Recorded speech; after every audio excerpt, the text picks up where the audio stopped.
আসসালামু আলাইকুম, কেমন আছেন সবাই? আশা করছি আপনারা সবাই ভালো আছেন। আল্লাহর অশেষ মেহেরবানিতে আমরাও ভালো আছি আলহামদুলিল্লাহ। আজকে কতক্ষণ পর পরে বৃষ্টি হচ্ছে। এই সময়টাই বারবার একটু পর পর একটু রোদ একটু বৃষ্টি এরকমই হচ্ছে। তবে আমার কাছে বৃষ্টির দিনটা অনেক ভালো লাগে। অন্যান্য দিনের তুলনায় বৃষ্টির দিনটা ভালো লাগে। যে সাজনা গাছ, এখানে কিছু সাজনা গাছের চারা রোপণ করেছে, বীজই দেখি মাশাআল্লাহ হয়েছে। এগুলো দেখি আমাদের নিচে এখানে জায়গা আছে, জায়গাতে গিয়ে লাগিয়ে দেব। আর একটু বড় হলে তারপরে।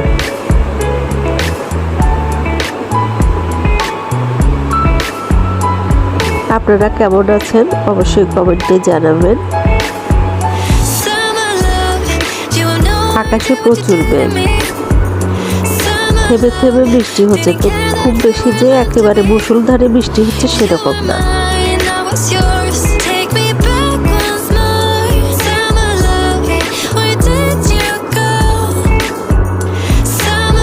আজকে আপনাদের সাথে যে রান্নাটা শেয়ার করব, এটা আমার খুবই পছন্দের একটা তরকারি।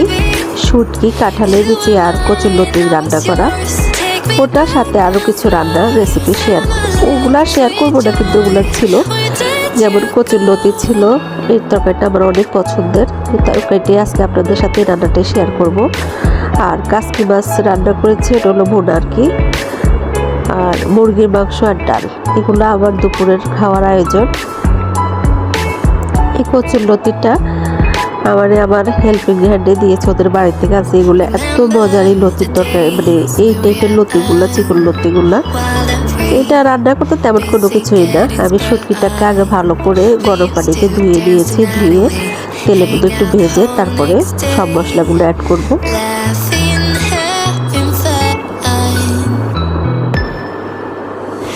শুটকিটাকে একটু তেলে ভেজে নিলে এটা যে একটা গ্রান থাকে, মানে ওই গ্রানটা অত বেশি লাগে না। আর এখানে পেঁয়াজ অ্যাড করলাম, 2টা মিডিয়াম সাইজের পেঁয়াজ দিয়েছি। আর রসুন কিছু কাটা দিলাম, বাটাও দেব।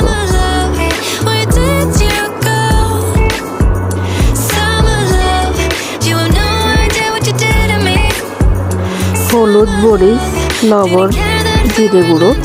মরিচটা স্বাদ অনুযায়ী, আমি একটু ঝালটাই বেশি খাই। আর হলুদটা হলো কালার, হলুদের তো অনেক উপকার, কিন্তু কালারটা আমার কাছে সুন্দর না হলে ভালো লাগে না। যে কোনো কিছুই আগে চোখে সুন্দর লাগলে ওটা খেতে ইচ্ছে করে, আর চোখে সুন্দর না লাগলে ওটা আমার কাছে কখনো আমার খেতে ইচ্ছে করে না, আমার প্লেটে নিতে ইচ্ছে করে না। এগুলোকে একটু ভালো করে বুড়া বুড়া করে নেব। তারপরে যে কাঁঠালের বিচি সহ কচুরলতিটা দিয়ে দিলাম। সত্যি এই তরকারিটা এত বেশি টেস্টি হয়েছে বলার মতো না। আমি কচুরলতিটাকে বেশিরভাগ সময়, মানে সবসময়ই আমি ইলিশ মাছ দিয়ে রান্না করি বা চিংড়ি মাছ দিয়ে রান্না করি, কিন্তু শুটকি দিয়ে রান্না আমি খাইছি, কিন্তু আমি নিজে কখনো করিনি কচুরলতি। আমার হেল্পিং হ্যান্ডে বললো যে আবার শুটকি দিয়ে রান্না করে খেয়ে দেখেন, এটা ভালো লাগবে। সত্যি আমি রান্না করলাম, অনেক টেস্টি। আমার মানে খেতে অনেক ভালো লেগেছে। আমার হাজব্যান্ড বা আমার বাচ্চারা অনেক পছন্দ করে খেয়েছে। আর এই লতিগুলো কোনো সার নাই, এরা ওই গ্রামের থেকে আনছে, তো ওইগুলো এই লতিগুলো খেতে ভালো লাগে। এগুলো চিকন চিকন লতিগুলো খেতে অনেক টেস্ট হয়। অনেকে আবার এটার মধ্যে নারকেল দেয়, তবে শুটকিতে না, এই মাছ দিয়ে রান্না করতে গেলে নারকেল দেয়। আমিও দিই, আমি আগে দিতাম না, এখন নতুন করে নারকেল দিয়ে ইলিশ মাছ দিয়ে কচুরলতি রান্না করি, ভালোই লাগে, খারাপ লাগে না। তবে নারকেল না দিলেও চলে।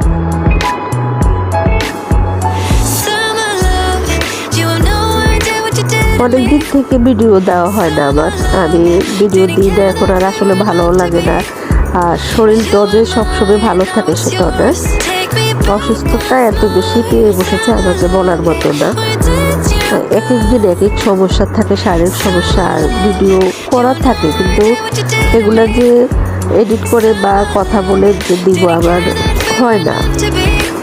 আজকে কেন জানি মনে হলো না একটা ভিডিও তো শেয়ার করো, অনেকদিন থেকে আমার কোনো ভিডিও শেয়ার করা হয় না ইউটিউবে, তাই আজকে ভিডিওটা শেয়ার করলাম।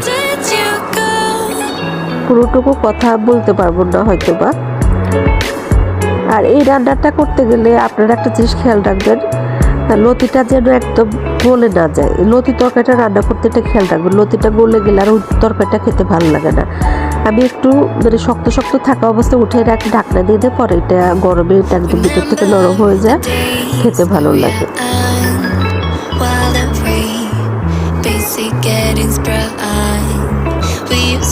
এখন আর আগের মতো ভিডিও দিও না, আমার কাছে আর ভালো লাগে না। ফেসবুকে দেওয়া হয় মাঝে মাঝে টুকটাক, কিন্তু ইউটিউবে এখন আর কেন জানি ইচ্ছেই করে না, কারণ অনেক ভিডিও দিয়েছি, ওটার থেকে যে খুব ভালো ফলাফল পেয়েছি সেরকম না।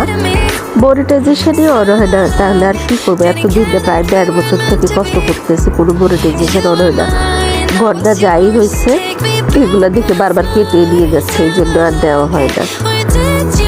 মানে আগ্রহটা হারাই ফেলার মতো অবস্থা। আমরা যারা মানে ছোট ইউটিউবার বা যারা আমরা নতুন ঠিক না, আমি তো প্রায় 1.5 বছরের বেশি ইউটিউবে কাজ করি, কিন্তু দেখা গিয়েছে যে মানে করার পরে যে একটা আগ্রহ থাকে যে হ্যাঁ আমার এটা হচ্ছে, আস্তে আস্তে হলো যে আমার সংখ্যাটা মানে ঘন্টার সংখ্যাটা বাড়তেছে, তাহলে ওইসব ভিডিও ওইসব জায়গায় ভিডিও করতে ভালো লাগে। যখন দেখি যে 1 ঘন্টা যোগ না হয়তো 2 ঘন্টা বিয়োগ হয়, তখন আর ভালো লাগে না, মনটা কেন যে ছোটো হয়ে যায়। আর এটা যে আমার খুব প্রয়োজন সেটা না, যে ইউটিউবে কিছু করতে হবে, ফেসবুকে কিছু করতে হবে বা আমার সংসার চালানোর জন্য না, ওরকম কোনো কিছু না। আলহামদুলিল্লাহ যেভাবে আছি আল্লাহ ভালোই রেখেছে, চলতেছে। তো মানে আমার হাজব্যান্ড, এটা হলো আমার একটা শখ করে করা, অন্য কোনো কিছুই না। আমার ভিডিওগুলো আমি করে রাখি, কখনো যদি প্রয়োজন হয় বা নিজে দেখার ইচ্ছে হয় তখন দেখি। নিজের না থাকলেও, পৃথিবীতে না থাকলেও নিজের স্মৃতিটা পৃথিবীতে রেখে যাও, বা আমার সন্তানরা কখনো দেখবে, ওই জন্যই রেখে যাওয়ার কোনো কিছুই না। আর আসলে সবাই যে একেবারে ভিডিও আপলোড করে যে টাকা উপার্জন করতে আসে সেরকম কোনো কিছু না, অনেকে এটা শখের বসেই আসে। আমার রান্নাটা প্রায় শেষের দিকে, আমি মানে কাঁঠালের বিচিটা সিদ্ধ হওয়া পর্যন্ত অপেক্ষা করতেছি, কারণ লতিটা মোটামুটি সিদ্ধ হয়ে গিয়েছে।